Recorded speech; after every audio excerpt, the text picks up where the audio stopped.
Welcome everyone and shalom. My name is Louise Jacobs and I'm the chair of UJIA. Today is day 13 of one of the darkest periods in Jewish history. And we, as the British Jewish community, have come together to support Israel in its darkest hour. We have come together as one, across all political and religious divides, attending vigils, reaching out to Israeli friends and family, protecting our community and supporting our young people. We at UJIA are particularly focused on the critical needs of Israelis at this time, and we have quickly responded, making our first available support only hours after the first Hamas terrorist attack. First, we have provided immediate financial support for the victims of terror and rocket fire via our partners at the Jewish Agency for Israel. More than 1,000 people have already received cash support. Second, we are providing evacuees and displaced Israelis with food, water, hygiene kits and shelter supplies, as well as generators for communities in the north. These have been distributed by fantastic networks of Israeli volunteers. Last Shabbat, we made 5,000 meals available for those in shelters, and we will do the same this coming Shabbat and every Shabbat while there is a need. Thirdly, as we know, the levels of trauma throughout the country are immeasurable. We are delivering emergency psychological support, including for children and those on the front line. Early intervention prevents PTSD, and we are also ensuring that psychological support will be available to lone soldiers in their mother tongue when they end their deployment. Finally, we are supporting daycare camps for displaced Israeli children that are happening all over Israel, in hotels where whole communities have been evacuated together, including day camps planned next week for temporarily displaced Israelis in London. Today, Israel is in a state of emergency. However, UJIA has been responding, sadly, to emergencies in Israel since the establishment of the state. And we know that we have to prepare for the long-term recovery and rebuilding efforts that Israel will need due to the high levels of trauma and of destruction. Please support our efforts by going to UJIA.org. Israel needs our help and they need it now.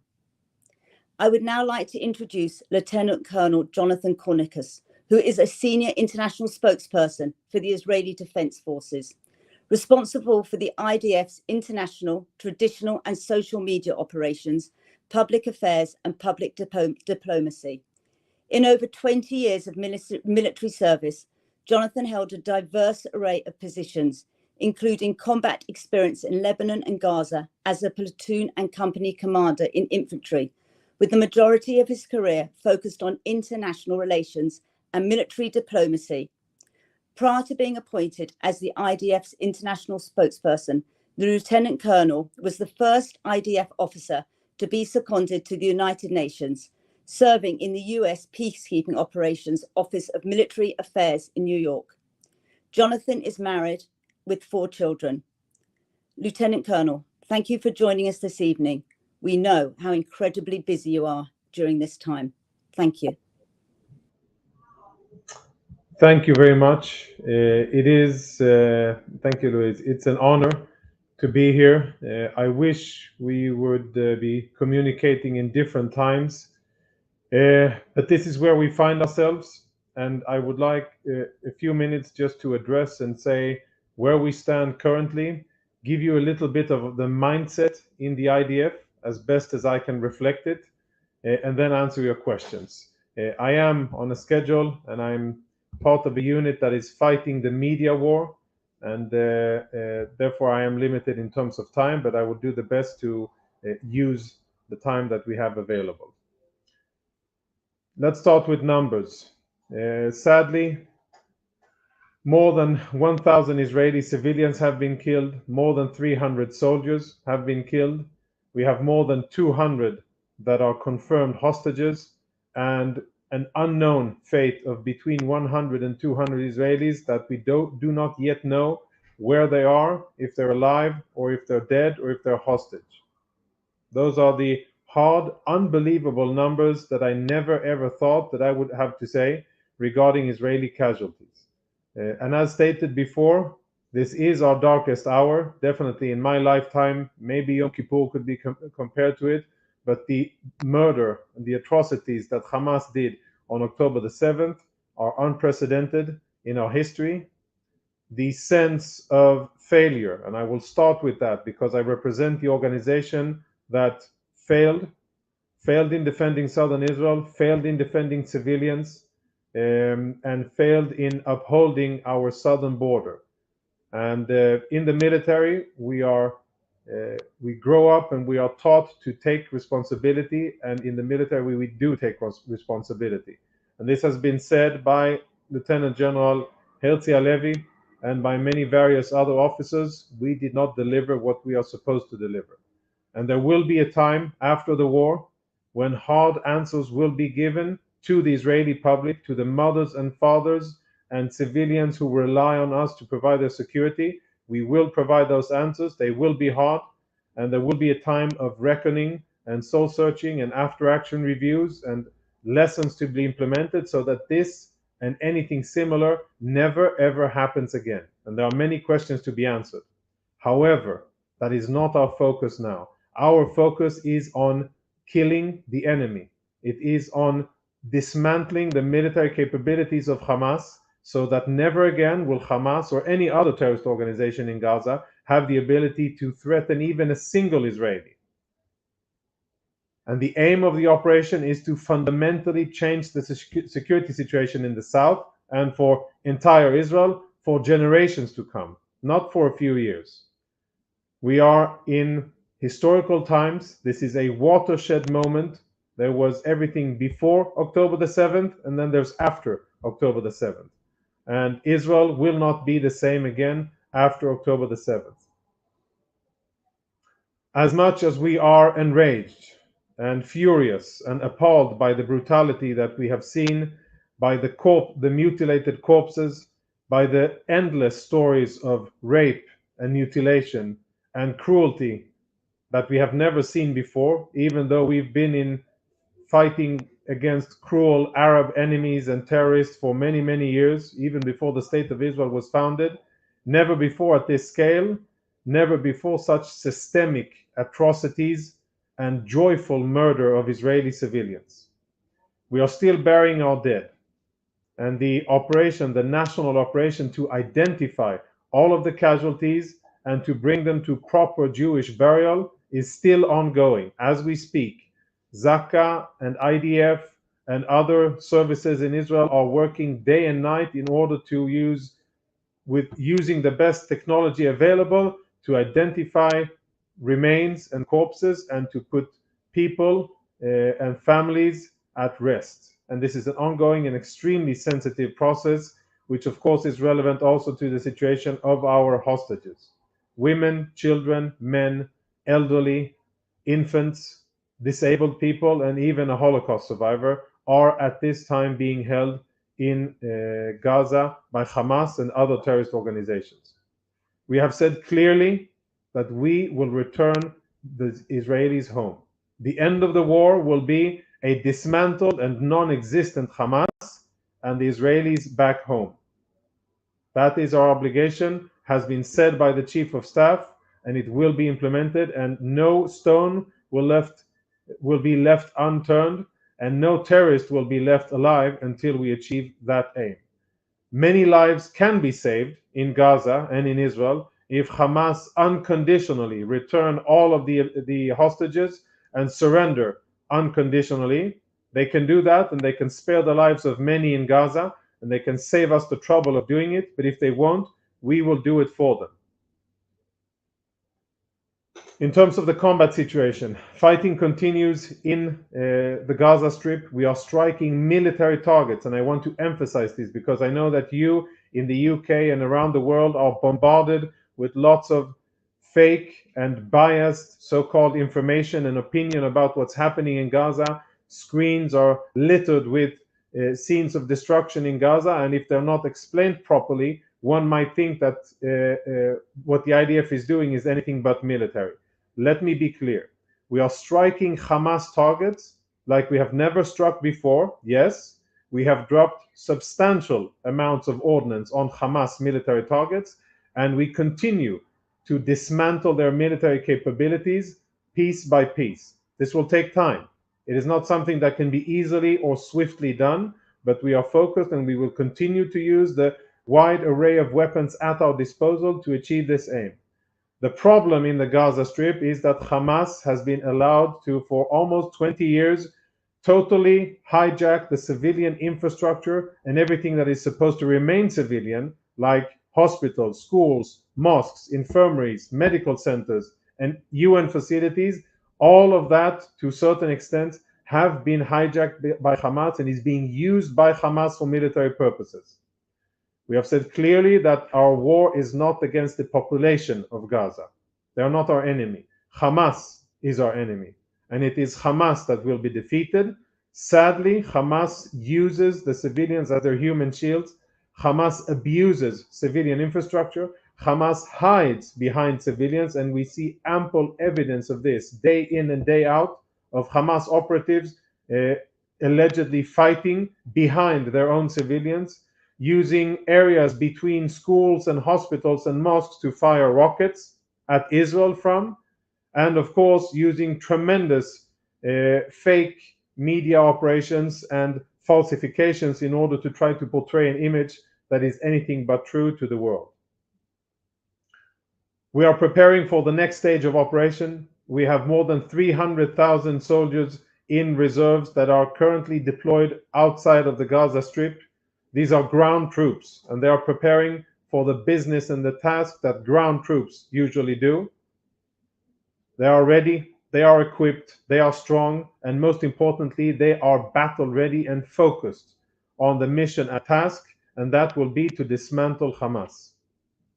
We will not rush. We will not rush into an ambush or an area that Hamas has set up for us to be sucked into. We will proceed with determination, but with cool heads and with all of the fire and logistic and intelligence capabilities that we can bring to bear in order to minimize the exposure for our soldiers and to maximize the risk for Hamas operatives. That is how we will operate. At this time, I will of course not say when and where. I can only say that it will happen and it will be powerful. It will take time, but at the end of it, Hamas will be defeated.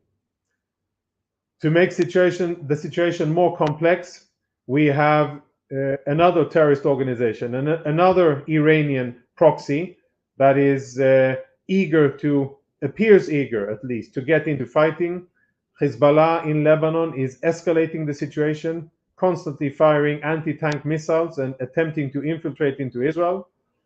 We are, as every minute goes by and as every rocket is fired towards Israel in the north, we are inching closer towards a two-front war, an unprecedented situation for the last 50 years since Yom Kippur. But if it happens, if it falls upon us, we are ready and we will respond to it. And the question that should be answered by the Lebanese state is, are you really ready to jeopardize and forfeit what's left of Lebanese safety, prosperity, for the sake of a bunch of terrorists in Gaza? Is it really worth it? Because what Hezbollah is doing now is dragging Lebanon into a conflict that they have no business in being in. And it will be extremely unfortunate for Lebanon and of course for Hezbollah. We are currently focusing on the south, but we are vigilant, deployed, and enhanced capabilities in the north. Before I conclude my statement and we do a few questions, I'd like to say something more positive. I'm sure you've been following and perhaps been involved in the political discourse in Israel. Many of the brave men and women in the IDF, reservists, that have been part of a political debate in Israel a few months ago are now bombing terrorists in Gaza and defending Israel on the border. There are brave men and women in uniform that are now manning these positions, and Israel as a whole is coming together. I see beautiful images and stories of civilians from across what used to be political divides, thrashing that aside, focusing on what's important, and focusing on love, on unity, on being together, and on the tremendous task that we have in front of us, and that is defeating this evil, vile organization that has had the audacity to come into our country and butcher our civilians. And I am strengthened by that. And so are many, many other soldiers who feel the support of the people of Israel, pushing them on from behind, telling them that they have the full unconditional support, the unified support of the state of Israel and the people of Israel. And we feel the love from abroad as well. We feel your prayers and your thoughts and your good wishes and deeds from abroad, and it strengthens the IDF and it strengthens the resolve of the people of Israel. And that is important. And a last message to you. I know that you are also encountering anti-Semitism and violence and bullying and many other things. And I know that the public domain is a battleground in Britain. And I call on you, brothers and sisters, to be as brave as we are in Israel and to stand up against evil, hate, and those who masquerade as humanists and progressives and people who care about Gaza and have sympathy, but deep down inside are just anti-Semites and people who want to see Jews dead. I urge you to stand up, to be brave, not to give them an inch of the public discourse, never to back down from their hate speech, never to take disinformation and allow them to dominate the media, and to be aggressive and to be proud. This is a historical time, and we shall prevail.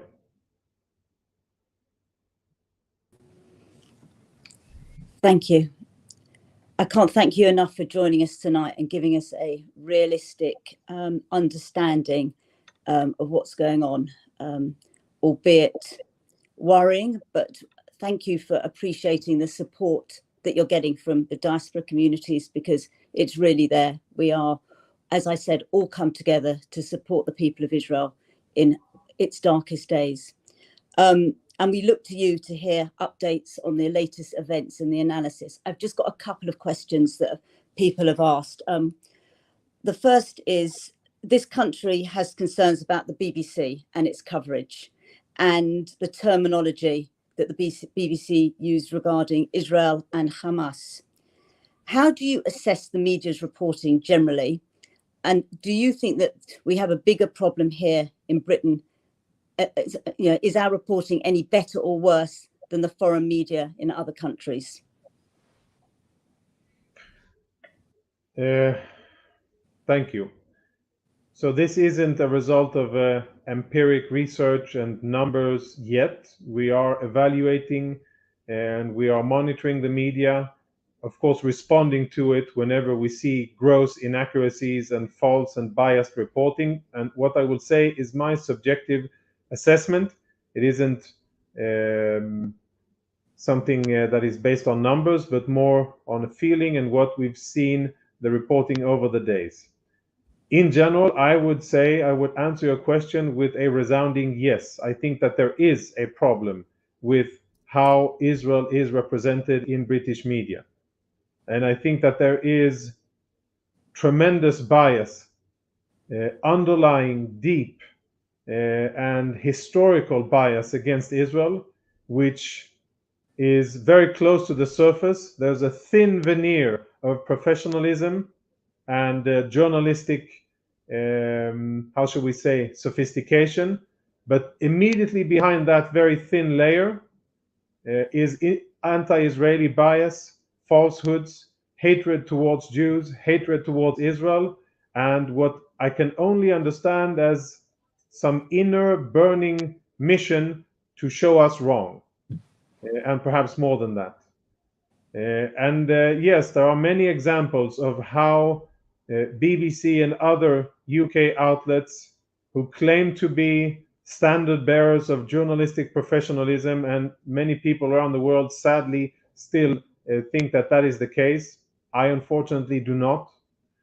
And I'm sad to see many examples of bias, of sloppy journalistic reporting, of a lack of resolution to go into details and to use the same rigor by which they examine our statements and information that comes from Israel or the IDF and is so-called beneficial for the Israeli narrative. Those standards are not applied when it comes to Palestinians and information that is disseminated by a UK designated terrorist organization. And even the fact that I, as a spokesperson, have to explain myself and be held on the same level as a terrorist organization, I think is absurd. And I think that we should have automatic, not support, but credibility from media outlets, and definitely not be held to different standards than Hamas. And I am appalled by the reporting regarding the explosion at the hospital. I think BBC was among the worst in the world, close to Al Jazeera, in how they reported it and the angle that they chose, in how the reporters on the ground were extremely quick in adopting Hamas narrative, claiming and blaming that Israel had fired without even being on the ground, just relying on Hamas information. Jeremy Bowen is reporting from southern Israel. He doesn't have a clue what's going on in Gaza. He just relies on Hamas information that is peddled to him by Hamas fixers.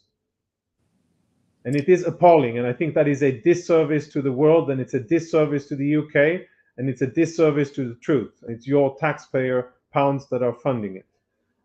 But I can tell you that we will continue to fight it. We will hold media accountable for what they're doing. We will strive to be as professional, transparent, truthful, and accurate as we can be in a time of war. There will be mistakes, and we won't always be able to have the right information immediately available. And I'm sure that we will make mistakes of accuracy as well. But we will aspire to be truthful, to be accurate and professional. It's our duty to provide information to the world in a transparent way, and we do that. And it's the journalist's duty to report on that in a fair and unbalanced way. And unfortunately, this is not the case yet. Hopefully in the future it will be, and maybe this war will be a time of reckoning for BBC and many others who for so many years have adopted a very anti-Israeli line of hostility and criticism. Thank you for those sobering thoughts. That's certainly what we feel here. And if there's anything we can be doing here, please let us know. Just on the subject of the hospital, I had a couple of questions. We are all hearing now that many think that the suggestions that Israel's evidence is faked. And in any event, it doesn't really matter what Israel says because it's known to commit atrocities. This is just one example that we're fighting. People are saying to us that they don't believe the evidence that they see. Is there any advice that you can give us here? If people don't believe evidence, if people don't believe images, if they don't believe official statements of a sovereign military, if they don't believe voice recordings, radar images, UAV footage, and if they even don't believe the pictures that others have taken of the explosion site by that hospital, and if they don't believe non-Israeli weapons experts and people that have said, yes, this doesn't look like an Israeli bomb because there's no crater. It's not an Israeli bomb because the buildings around it are intact, which is totally different from how a bomb explosion looks. This looks like how other rocket explosion sites in Israel look, with lots of burning remains and not a big crater. All of that, if people can't bring themselves to believe it, then I think they are lost. And these are people that have lost connection with reality, with reason, and maybe blinded by hate or by bias or by many other things. I don't know. Should we put the commander of the Islamic Jihad in front of a camera and tell him to confess that, yes, we fired those rockets? Will they believe that, or will that not be enough? I mean, do they want GoPro footage from the head of the missile, from when it was fired, the rocket, from when it was fired until it landed? I mean, what will suffice? There's no end to it.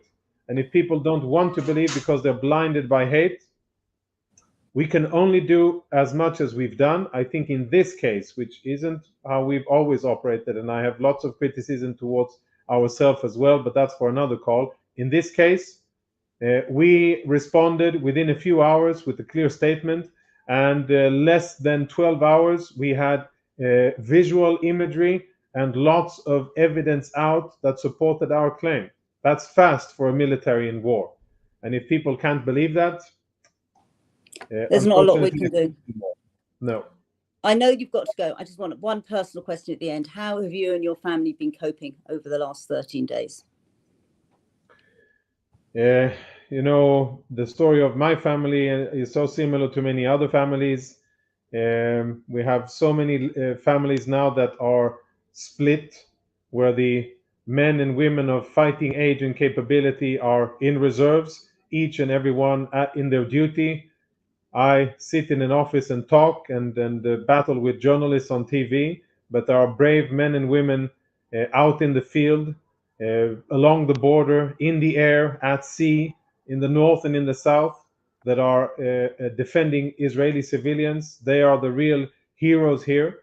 And that is a common story that we have in Israel. In my building, the building I live in, there's three of us, three men who are now in the reserves. One is a helicopter pilot who's been doing operational missions in the north and in the south and everywhere in between, killing terrorists and striking terrorist infrastructure and defending Israeli communities from both Hezbollah attacks and Hamas attacks.